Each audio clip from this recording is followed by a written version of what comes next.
Good morning, Transpac race fans. I'm Dobbs Davis here with our daily position analysis on the 13th of July, Saturday, the final day of starts for this 50th edition of the Trans-Pacific Yacht Race from LA to Honolulu. Yesterday, we had our second wave starting, and let's go to our tracker to have a look at what's going on the course. So zooming in a little bit and scrolling across, you can see that our first wave has gotten very far south, and their trajectories are starting to flatten out as they get lifted. The breeze is shifting a little further to the north and probably starting to shift a little bit to the northeast. This has been their strategy here with this group, is to get south so they can be in a position to avoid some light air that's lurking up here on the rum line or on the Great Circle route, shortest distance to Honolulu. And then here's our second wave, just coming off the coast here. These are a series of boats that range from 35 to over 50 feet, and therefore they're faster. They'll start converging fairly quickly with our lead group coming off the coast. And we'll go through and look at some of the details of what they're seeing. Just as I explained yesterday, the crowns indicate who's leading their class according to these calculations, and I wanted to talk about that a little bit because it wasn't completely clear last couple of days.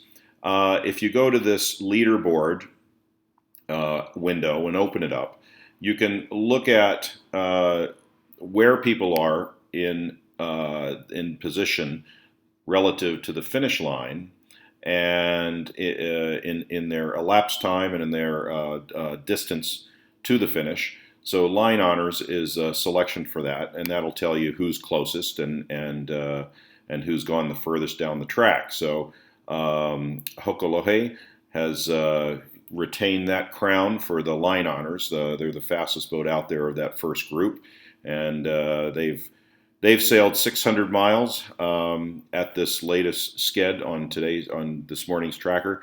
They've got 1,711 miles to go. So this is more or less going to be a list of boats graded in order by size and speed. However, since everybody's different in this race, and they all have handicap ratings to try to equalize them for scoring purposes, we can go from line honors to looking at this parameter here, ORR overall. ORR is the rating system used in this race.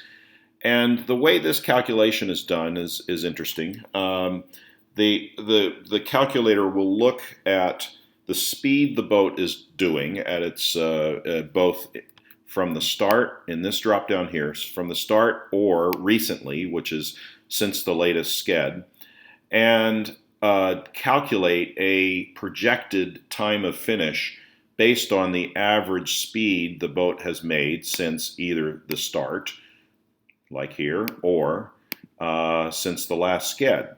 Now, as we know, these boats have come off the coast, and in their initial sailing from the start out to the west end of Catalina, they were going upwind and not very fast and tacking to get around the west end, and the rate of progress early on was not as fast as it is now using the recent skeds, at least for the first wave that went off.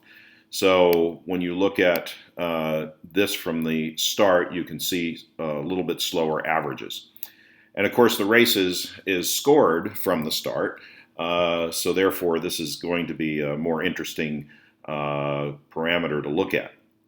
So based on the ORR ratings and the distance left to sail and their average speed from the start, Viva is now leading 2-3 days into this race out of that lead group.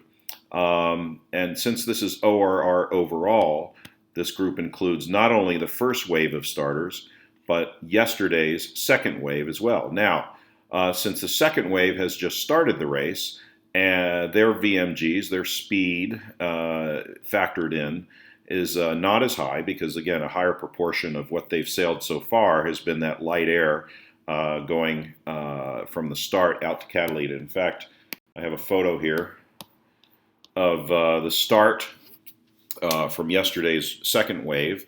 So thanks to Ronnie Simpson, who's on Sharon Green's Ultimate Sailing team. He took this from the drone at the starting line. As you can see, it was not very windy out there at the start. The breeze picked up a little bit later. But with a light air start like this, their initial progress is not going to be very fast. So that's why, again, you have to filter through these calculations a little bit. But what's going to happen is that these guys in the second wave will slowly start creeping up the leaderboard as they start to overtake and the averages become more consistent with the first wave. So right now, the top of the leaderboard is going to be all the Division 5, 6, 7, and 8, Division 9 boats that started the first wave. So anyway, that's wanted to explain that. Also, some news from the race course. We have another. It's not shown yet here, but some of the boats that we discussed yesterday who've retired, the Hobie 33s, Aloha, and Mayhem. You can see them on the tracker. They're headed back to the coast. That's them there. And Nalu retired fairly early. They're safely back in port. And then we just got word that Macondo, which is a Beneteau 47, I believe, has also retired with rudder problems. So we've had a consistent issue with rudder problems. The reason for that on this race in particular is because of all this high-speed reaching that the boats do. That's probably the most load that you can put on the rudder of a monohull is reaching. So it's an unfortunate circumstance, but not uncommon with this race. So let's zoom in a little bit to see another feature I wanted to point out this morning, and that is this really incredible distance and spread between the first wave of sailing out here and the first wave of boats on the course. Our French-based pals on Figaro 3, au fond or Girafond, they're very, very far south. They're starting to flatten out in their trajectory as they get lifted. So they're really banking on getting south, getting into more breeze fast. Now remember that these speeds that the tracker is showing are speeds VMG, so speeds toward the finish line. It's not actual speed through the water. This is less. So the boats are going faster than through the water than what we're showing here on the tracker. And then again, the J105 way up to the north. They have a crown with them again because they're just sailing a lot less distance than everybody to the south of them.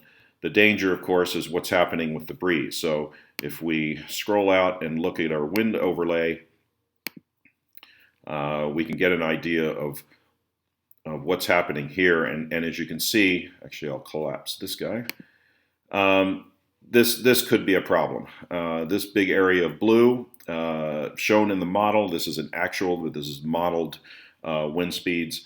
You know, this is precisely what everybody down here is diving south to avoid. What's going to happen with this in the future, if we scroll forward, is that will dissipate. And the question is, will it really dissipate? And if so, how much? Do you want to take the risk, as the no compromise guys are doing, by cutting off some of the distance and sailing through this region?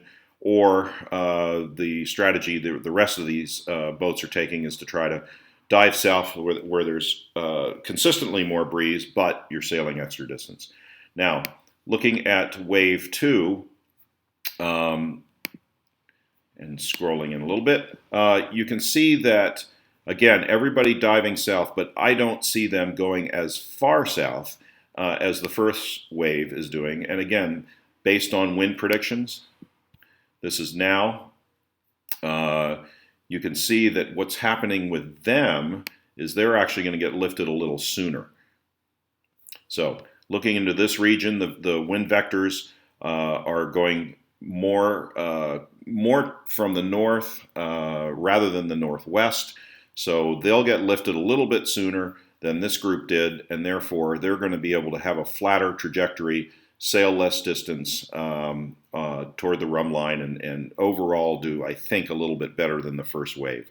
So we'll see if that comes about as we look at this again tomorrow. And then a reminder that today is the final day of starters, and that's where we have all the high-speed boats, the multi-hull one designs, the Mod 70s, big fast trimarans, along with the current monohull race record holder Comanche. They will be out there, 100-foot VPLP design boat. I haven't had a chance to talk with navigator Stan Honey yet. I'll try to do that today and get some insight on what their strategy will be. Now that boat, because of its size and speed, actually was likely to have a different strategy than others. That boat goes so fast they literally make their own wind, so their trajectories can be different from others.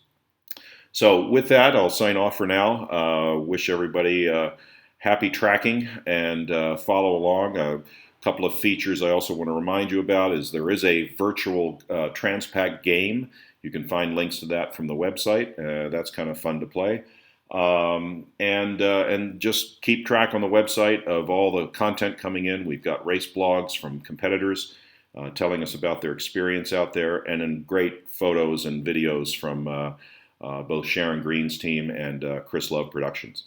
So thanks again for tuning in, and we'll be hopefully back here with our daily analysis tomorrow about the same time. Thanks again.